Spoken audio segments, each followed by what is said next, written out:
कोंबडी पळाली तंगडी धरून लंगडी घालाया लागली. धनी पळाला हाटीलात जाऊन तंगडी खायला लागलं. अव धनी काय पळाला. ग काय चाललंय हे? अव धनी ते तुम्ही कवा आल्या साम्या बघाच नाही. ते जाऊ दे, पण बायको हे कसलं गाणं म्हणत होतीस तू? अव धनी ते काल तुम्ही तुमच्या मित्राला फोनवर बोलत होत्या ना, तंदुरी खायला जाऊया, चिकन तंदुरी खायला जाऊया म्हणून. अच्छा, म्हणून त्याचं गाणं बनवलं का तू? नाही जी धनी, मी चिकन तंदूर बनवलं बघा. बायको काही काय बोलतेस? अगं हॉटेल सारखं थोडीच बनणार आहे ते. अव धनी लावा पाहिजे तुमच्या त्या दोस्ताला बोलवा, आणि जर हॉटेल सारखं बनलं नसलं तर तुम्ही हॉटेलात जाऊन खावा. आणि का नाही हॉटेल सारखं बनलं असलं तर मात्र मी जिंकली, मी मागल ते द्यायचं. अच्छा ठीक आहे, ठरलं तर मग बनव बघूया. मंडळी, चिकन तंदूर अगदी हॉटेल सारखं कसं बनवायचं ते तुम्हाला बी बघायचं असेल का नाही? चला तर मग रेसिपीला सुरुवात करूया. हे तर मी 3 कोंबडीचा तंगड्या घेतल्या ती बघा, म्हणजे लेग पीस हो. तर त्याला का नाही स्वच्छ धुवून घ्यायचं आणि ह्याला असे काप देऊन घ्यायचे, म्हणजे का नाही त्याच्यामध्ये आपला मसाला बिसाला व्यवस्थित जातो, तिखट मीठ जातं आणि आतपर्यंत अगदी चविष्ट बनतं, शिवाय ज्युसी ज्युसी बनतं. म्हणून ह्याला असे काप देऊन घ्यायचे. आणि काप दिल्यानंतर आता ह्याच्यावरती घालायचं चवीनुसार मीठ. अर्धा चमचा मीठ घातलं मी. ह्या चिकनला चव येईल एवढंच मीठ घालायचं. आणि आलं लसूणची पेस्ट घालायची, ती तुम्ही जास्त पण घालू शकता. त्याच्यानंतर अर्धा लिंबू त्याच्यावरती पिळायचा. आणि आता हे अगदी व्यवस्थित असं मॅरिनेट करून ठेवायचं. ह्या चिकनला व्यवस्थित असं चोळून घ्यायचं. आलं लसूण मीठ आणि लिंबू ह्याचा स्वाद का नाही आतपर्यंत गेला पाहिजे, म्हणून असं व्यवस्थित ह्याला असं चोळून ठेवायचं सगळ्या चिकनला. आणि हे 2 तासासाठी असंच ठेवून द्यायचं. फ्रीजमध्ये ठेवा किंवा बाहेर ठेवा. फ्रीजमध्ये ठेवलं तर चांगलंच आहे, कारण ह्याला मग पाणी सुटत नाही. पण जर तुमच्याकडे फ्रीज नसेल तर तुम्ही बाहेर पण ठेवला तरी काय प्रॉब्लेम नाही आहे. आता हे व्यवस्थित मॅरिनेट झालंय. मी आता ह्याला फ्रीजमध्ये ठेवते. आणि का नाही आपण ह्याच्यासाठी काय काय मसाले घ्यायचे बघूया. तर इथं मी घेतली ही काश्मीरी लाल मिरची पावडर कलर येण्यासाठी. हे तिखटपणासाठी लाल तिखट आहे, तिखट घरचंच आहे. अजून 1 चमचा जिरे पूड घेतली आणि 1 चमचा धने पूड घेतली. पाव चमचा हिरवी वेलचीची पावडर घेतली. अर्धा चमचा मिरपूड घेतली आणि ही थोडीशी आलं लसूण पेस्ट अर्धा चमचा आहे. तर आता काय करायचं, एका बाउलमध्ये का नाही 1-1.5 पळी तेल घ्यायचं. जेवढे आपले हे मसाले पुरतील एवढं तेल घ्यायचं. तर 1-1.5 पळी तेल घेतले मी. त्याच्यामध्ये हे लाल तिखट, आलं लसूण पेस्ट, धने जिरे पावडर, हे जे आपण मसाले घेतलेत ते सगळे मसाले याच्यामध्ये घालायचे, ह्या तेलामध्ये घालायचे. तर बघा आता हे सगळे मसाले या तेलामध्ये घालते मी. आणि हे अगदी व्यवस्थित असं मिक्स करून घ्यायचं. सगळे मसाले असे एकजीव झाले पाहिजेत. आणि आता याच्यामध्ये घालायचं 4 चमचे फाशी घेतलेलं दही, म्हणजे का नाही पाणी काढलेलं असं घट्ट दही 4 चमचे घ्यायचं. आणि हे व्यवस्थित मिक्स करायचं. आता ह्याच्यामध्ये घालायचं 1 चमचा बेसन घालायचं आहे. भाजून घ्यायचं आहे बेसन. अगदी त्याचा वास पूर्ण निघून गेला पाहिजे. हे बेसन आहे हे कळलं नाही पाहिजे, असं भाजायचं लाल होईपर्यंत. आणि ते बेसन ह्याच्यामध्ये घालायचं आणि मिक्स करायचं. बेसन घातल्यामुळं काय होतं, चांगलं कोटिंग येतं.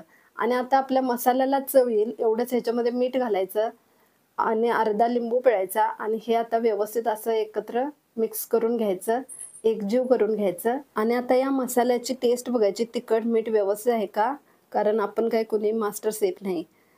तर हे व्यवस्थित आहे. मला वाटतं थोडंसं याच्यामध्ये मीठ कमी आहे, तर मी थोडंसं मीठ घालते. आणि आता हे व्यवस्थित मिक्स केलं. आणि आपलं जे चिकन मॅरिनेट करून ठेवलं होतं त्याला आता हे व्यवस्थित असं लावून घ्यायचं. सगळ्या चिकनला पूर्ण कोटिंग झालं पाहिजे, सगळीकडे असं व्यवस्थित लावून घ्यायचं. जे आपण चिरा दिलेत चिकनला, हाफ मर्डर केलाय का नाही, त्याच्यामध्ये बी घालायचं. म्हणजे काय होतंय, आतमध्ये त्याचं तिखट मीठ मसाल्याची टेस्ट जाते. आणि आता याला अर्ध्या तासासाठी फ्रीजमध्ये ठेवायचं. जर तुमच्याकडे फ्रीज नसेल तर लगेच करायला घ्या. तर आता अर्ध्या तासानंतर एका पॅनमध्ये 1-1.5 पळी तेल घातलं, अर्धा चमचा तूप घातलं, कारण आपल्याला हे भाजायचं सुद्धा आहे, त्यामुळे तुपाचा फ्लेवर छान येतो. तर आता त्या तेल गरम झाल्यावरती हे आपले लेग पीस त्याच्यामध्ये ठेवायचे आणि मंद गॅसवरती भाजून घ्यायचे. ह्याच्यावर झाकण वगैरे ठेवायचं नाही, ह्याला पाणी सुटलं नाही पाहिजे. हे फक्त असंच भाजायचं आहे तेलामध्ये, शॅलो फ्राय करायचं आहे. तर आता याचा कलर बदलला की आलटी पलटी करून घ्यायचं. सगळ्या बाजूने याला असं मंद गॅसवरती भाजून घ्यायचं. याचा कलर थोडासा असा बघा सोनेरी आला पाहिजे, अशा पद्धतीनं सगळ्या बाजूने भाजून घ्यायचं, कारण हे आतपर्यंत शिजलं पण पाहिजे. आणि हे क्रिस्पी वरून झालं पाहिजे. तर बघा आता याच्यामध्ये आपण खायचा रंग सुद्धा घातला नाही आहे, तरी सुद्धा याचा कलर किती सुंदर आलाय. तर आता हे सोनेरी होईपर्यंत असंच भाजून घेते मी.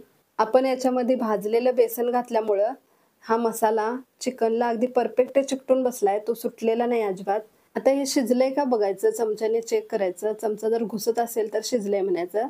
पूर्ण 15 मिनिटं झाल्यात, व्यवस्थित कलर पण आलाय, छान असं हे आतपर्यंत शिजलंय. आता एका चिमट्यामध्ये घेऊन ह्याला मंद गॅसवरती असं भाजून घ्यायचं, म्हणजे त्याला छान असा स्मोकी फ्लेवर येतो. वरचा मसाला एकदम कुरकुरीत लागतो आणि आतमध्ये चिकन एकदम ज्युसी असं लागतं. एकदम परफेक्ट अशी टेस्ट येते. शिवाय ह्याचा खमंगपणा जो आहे तो तूप टाकल्यामुळं आणि याला डायरेक्ट आगीवरती असं भाजल्यामुळं स्मोकीपणा जो आहे तो खूप छान येतो. तुमच्याकडे जाळी असेल तर जाळी ठेवा आणि त्याच्यावर सगळे पीस एकदमच ठेवा आणि भाजा, ते एकदम बेस्ट होईल. पण जाळी नसेल तर तुम्ही असं भाजू शकता. तर आता हे व्यवस्थित सगळीकडे असा थोडासा काळसर कलर आल्यानंतर आपलं हे व्यवस्थित भाजले म्हणायचं. शिवाय त्याचा ऑइलीपणा कमी झाला की भाजले म्हणायचं. आणि आता ह्याला बाजूला ठेवायचं. अशाच पद्धतीने मी सगळे पीस भाजून घेते. बघा किती सुंदर दिसत आहेत, अगदी हॉटेलसारखे दिसतात. अशाच पद्धतीने मी आता हे सगळेच पीस भाजून घेते आणि मग आमच्या धन्यासने बोलवूया. तसं बी त्यासने सपान पडेलच म्हणा. आता खाण्यासाठी रेडी झाली आपली चिकन तंदुरी. बायको, का मस्त सुगंध येतोय. तयार झालं वाटतं चिकन तंदुरी. होयजी धनी, एकदम खाण्यासाठी रेडी आहे बघा चिकन तंदुरी. अच्छा, बघू बरं कसं झालंय. होयजी धनी, खाऊन बघा लवकर आणि कसं झालंय मला पटकन सांगा बरं. बायको, झक. अगं हॉटेलपेक्षा सुद्धा मस्त झालंय. हा, झालंय का नाही लय भारी. मग धनी, माझी पैज विसरू नका.